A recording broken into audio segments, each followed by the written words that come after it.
وہ تو چاہتا ہے اللہ کی راہ میں اپنی جان دینا، کیونکہ یہ شخص ہمارے بہت سے 2 نمبر ملاحوں کی طرح اپنی کٹیاں میں بیٹھ کے اللہ اللہ کرنے کی بات نہیں کرتا، یہ نظام کی بات کرتا ہے۔ اسلامی نظام وسیلہ ہے، مقصد نہیں، اور اس کی دلیل ہے، پہلی دلیل قرآن سے میں آپ کو دے دیتا ہوں۔ قرآن کریم میں اللہ تعالیٰ فرماتا ہے الذین مکناہم فی الارض اقاموا الصلاۃ وآتوا الزکاۃ، مومنین کی تعریف کرتے ہوئے کہتا ہے کہ وہ مومنین ہیں کہ جب ہم ان کو زمین میں طاقت اور قوت عطا کر دیتے ہیں تو یہ نماز قائم کرتے ہیں اور زکات دیتے ہیں۔ پوری آیت میں اللہ تعالیٰ کہتے ہیں جب ہم ان کو دنیا میں نظام عطا کر دیتے ہیں تو اللہ ہی نظام عطا کرتے ہیں، جس نے بھی اللہ تعالیٰ کے نام پہ نظام کیا، اللہ کے نبی صلی اللہ علیہ وسلم سے لے کے آج تک اللہ ہی نے نظام عطا کیا، اس کا مطلب ہے کہ نظام تو سب سے پہلے ضروری ہے۔ اس کے بعد اللہ تعالیٰ کیا کہتے ہیں کہ یہ نماز قائم کرتے ہیں، احکامات کرتے ہیں نماز۔ اللہ تعالیٰ کلیئرلی بتا رہے ہیں کہ اللہ کے قوانین کو رائج کرنے کی بات کرتا ہے جس کا حکم اللہ نے دیا ہے، اور ان سب کے لیے ایفرٹ لگتی ہے اور جان دینی پڑتی ہے۔ جب بھی کوئی بندہ ایک اسٹرانگ سٹانس کے ساتھ آتا ہے یہ دنیا اس کے خلاف ہوتی ہی ہوتی ہے، اور اس بات کا اندازہ ہم اس ویڈیو میں لگا سکتے ہیں۔ سعید صاحب سے میرا سوال ہے، سارا پہ ایک طرف سعید صاحب دوسری طرف ہے، قربا کا شعر پینل میں نہیں بیٹا، فین کا بیٹا ہوں، اکیلا ہی رہوں گا، کسی نہیں کرتا، کوئی قوم ایک طرف رہے گی، میں اکیلے رہوں گا۔ فلسطین کے لیے جدوجہد کرنا، ان کے لیے درد رکھنا، ان کے لیے کچھ نہ کچھ کرنا جو اس کی طاقت میں ہے۔ جدوجہد یا جہاد، کیا اللہ کے رسول صلی اللہ علیہ وآلہ وسلم نے کچھ مصلحت کے تحت چیزیں کی کہ نہیں کی؟ اچانک ہم مصلحت کاٹ کھیلتے وہاں پہ، ایسا نہیں ہوگا۔ ایک بچے کا جڑا جینوئن سوال ہے سر کہ فلسطین کی بچی کو بچانا کیا ضروری ہے کہ نہیں، کیا ہم سے سوال ہوگا؟ آپ نے فلسطین کو ادرائز کیوں کر دیا ایک دم سے؟ آپ نے فلسطین کو ایک دم سے ادرائز کیوں کر دیا؟ وہ ادرائز نہیں کیا۔ اس ٹائم انفارچونیٹلی ہے یہ مسئلہ کہ ہم پاکستان میں پاکستان کے علماء اور پاکستان کی اسٹیٹ کی بات کر رہے ہیں۔ ہم یہ نہیں کر سکتے، نہیں سر ہم سے نہیں ہوگا۔ نواز شریف سے بچے کو پتا ہے کہ ہم غلط بات کریں، ہم سے ہوگا سوال فلسطین کی بچی کا، نواز شریف نہیں بچانے آئے گا ادھر ہمیں۔ اللہ کے رسول صلی اللہ علیہ وسلم کا ہجرت کرنا، ہجرت is a very anti revolutionary idea, please understand. 2 دفعہ ہجرتیں ہوئی ہیں، کیونکہ اس وقت جہاد کا حکم نہیں آیا سر، ہجری میں آیا جہاد کا حکم، بالکل ایسے ہی ہے۔ اور جیسے جہاد کا حکم آیا اس کے بعد تو ہجرت نہیں کی مسلمانوں نے، اس کے بعد پھر جہاد کیا۔ ایک سوال ہے، ایک سوال تھا آڈینس سے، لمبا ہو جائے گا بھائی صاحب جی۔ جہاد کرنا ہے نا، جہاد کا مطلب دیکھیے جہاد عبادت ہے۔ عبادت کا مفہوم یہ ہے کہ آپ نے اس طریقے سے وہ کام کرنا ہے۔ عبادت وہی ہے نا کہ آپ مثال نماز عبادت ہے۔ اللہ کہتے ہیں کہ یہ ایسے ڈرتے ہیں انسانوں سے جیسے کہ اللہ سے ڈرنے کا حق ہے، یا پھر اس سے بھی زیادہ، یہ اس سے بھی زیادہ ڈرتے ہیں انسانوں سے جیسے کہ اللہ سے ڈرنے کا حق۔ یہ ہے نس سائیکالوجی کی۔ اللہ کے علاوہ کسی اور کا خوف رکھنا بھی شرک ہے۔ مجھے جو ہے نا پھر سٹیج پہ بیٹھنے کا حق ہی نہیں ہے، اگر میں حق بات کہہ نہیں سکتا تو میں یہ سٹیج انجوائے کرنے کا حق نہیں رکھتا۔ یہ چند دن پہلے ایک پروگرام ہوا جس میں 5 لوگ ایز اے گیسٹ انوائٹڈ تھے، جن میں ایک ساحل ادیم بھی تھے، اور ان کے ساتھ موجود باقی 4 لوگ بہت ہی انٹلیکچوئل اور اپنی بات رکھنے والے تھے، جنہیں میں نے کئی بار سنا ہے۔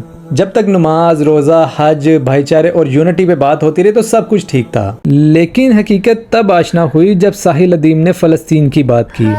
باقی 4 پینلسٹ ایک طرف اور ساحل ایک طرف تھا۔ یہ ویڈیو آپ یوٹیوب پر بھی دیکھ سکتے ہیں، کیونکہ یہ دین جہاد مانگتا ہے، جان مانگتا ہے، جو ہم سب کو دینے سے ڈر لگتا ہے۔ میں کافی ٹائم سے ایک سوال کے جواب کی تلاش میں تھا کہ جنگ فلسطین میں اگر ہماری فوج انوالو ہوتی ہے تو اس کے اثرات پاکستانی لوگوں پر بھی آئیں گے، یہاں پہ رہنے والے لوگوں میں بھی آئیں گے، جس میں بہت سے لوگ ہمارے مارے جائیں گے۔ اور یہ تکا نہیں لگا کہ اس طرح کے سوالات ہم جیسوں کے ذہن میں آنا، یہ ہمارے 2 نمبر ملاؤں نے ہمارے ذہن کو کھوکھلا کر کے رکھ دیا ہے۔ پہلے اپنا سوچو، اپنے آپ کو ٹھیک کرو، پھر جا کے دوسروں کی مدد کرنا۔ ایسا نہیں ہے۔ اس کا سمپل اور سادہ سا جواب ساحل نے اس پوڈ کاسٹ میں اس پروگرام کے دوران دیا تھا۔ اور اس بچی نے یہی ابھی سوال کیا، آپ لوگ مسکنسٹرو کر رہے ہیں کہ ایک بچی اور پوری کی پوری فلسطینی بچیاں قوم نہیں، وہ وہاں پہ ریپ ہو رہی ہوں تو سب مردوں کو مار دینا چاہیے۔ بھائی وہ ٹھیک کہہ رہی ہے، آپ یہ مت کہیں کہ ہمارا نہیں، میں قوم کو خالد صاحب ہر آرمی کا جرنیل لاکھوں فوجیوں کو مروانے کا رسک روز لیتا ہے جب بھی جنگ ہوتی ہے، یہ جنرل کا کام ہوتا ہے۔ وہ یہ نہیں کہتا میرا ایک بھی فوجی مر گیا تو میں تو اللہ کے یہاں سوال ہوگا، اس کو پتا ہوتا ہے کہ فوجی تو مریں گے۔ یہ ڈیسیژن فیکٹر ان کیا جاتا ہے before he is qualified to make a leadership decision of being a general. یہ نواز شریف کو بھی پتا ہے، یہ زرداری کو بھی پتا ہے، عمران خان کو بھی، اور چیف کو بھی پتا ہے کہ کولیٹرل ڈیمیج انوائڈیبل ہوتا ہے۔ ہمارے تو وہاں پہ 47,000 بندے 19 سال مار دیے خالی۔ ہم کہہ رہے ہیں میں باقی کی قوم کو بچانے کے لیے ان کے 50,000 اور مر رہے دوں، کوئی تھریشولڈ نہیں ہے۔ ایک بھی فلسطینی مرنے کے پیچھے یہ والا استدلال نہیں کر سکتے کہ میرے ڈیسیژن کے پیچھے پاکستانی قوم کو خطرہ آ جائے گا۔ بے شک پوری دنیا کو خطرہ آ جائے، مگر وہ خطرہ ہے وہاں پہ امیوننٹ ڈیتھ ہے، جب آپ کو پتا ہو کہ امیوننٹ ڈیتھ ہے اور ادھر خالی خطرہ ہے تو آپ ادھر بچائیں گے سب۔ یہ بیسک پرنسپل ہے کامن سینس کی بھی اور اسلام کے بھی۔ اس شخص سے مجھے محبت صرف اللہ کی رضا کے لیے ہے، اور ایک وقت تھا کہ مجھے اس شخص سے محبت دنیا کے لیے تھی، کیونکہ میں نے یہ وقت دیکھا ہوا ہے۔ تو اب جا کر سمجھ آتی ہے کہ بائسنس کیا ہوتی ہے، کسی کی محبت میں اندھا ہونا کیا ہوتا ہے۔ آپ کسی بھی شخص کی محبت میں اس کی ہر چیز کو جسٹیفائی کرنا شروع کر دیتے ہیں، چاہے وہ بات غلط کر رہا ہو، جو کہ آج کل نوجوانوں میں عمران خان کو لے کر نظر آتی ہے۔ اس کی ایک مثال یہ ہے کہ یہ بھائی صاحب خود کو ایک صحافی کہتے ہیں. انہوں نے بہت ریکویسٹ کر کے اپنے چینل پر ساحل ادیم کو ایز اے گیسٹ انوائٹ کیا اور وہاں پر بلا کر بدتمیزی شروع کر دی، صرف ایک 40 سیکنڈ کے کلپ کی بیس پر، جس میں ساحل ادیم نے عمران خان کی تعریف کے بعد ذرا سی تنقید کی تھی. لیکن بھائی صاحب تو خان کی محبت میں اندھے ہیں، نہ انہوں نے اپنے عہدے کا لحاظ کیا اور نہ انہوں نے اپنے قلم کا لحاظ کیا. اور یہی حال ہر اس شخص کا ہے جو عمران خان کا پیروکار ہے. اسی طرح کا ایک بھنڈ عمران ریاض خان ٹویٹر پر بھی مار چکے ہیں.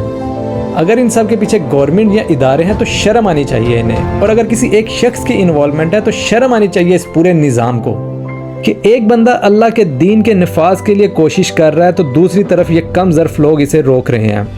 اس نظام کے لیے جدوجہد کر رہا ہے جس کے قیام کے لیے میرے نبی صلی اللہ علیہ وآلہ وسلم نے مصیبتیں اٹھائی تھیں. ہم عاشق رسول ہونے کا دعویٰ تو کرتے ہیں، لیکن ایک لڑکی کی شرٹ پہ حلوہ لکھا ہوتا ہے اور ہم اسے مارنے کے لیے پہنچ جاتے ہیں. اس کیس میں بھی یہی ہوا ہے، کسی ایک نے کچھ پیسے کمانے کے لیے کلپ کاٹ کر وائرل کر دیا اور باقی سب مارنے پہنچ گئے. لاسٹ میں صرف اتنا ہی، اللہ مجھ سے، میری نسلوں سے اپنے نظام کے قیام کے لیے بہت بڑے کام لیں.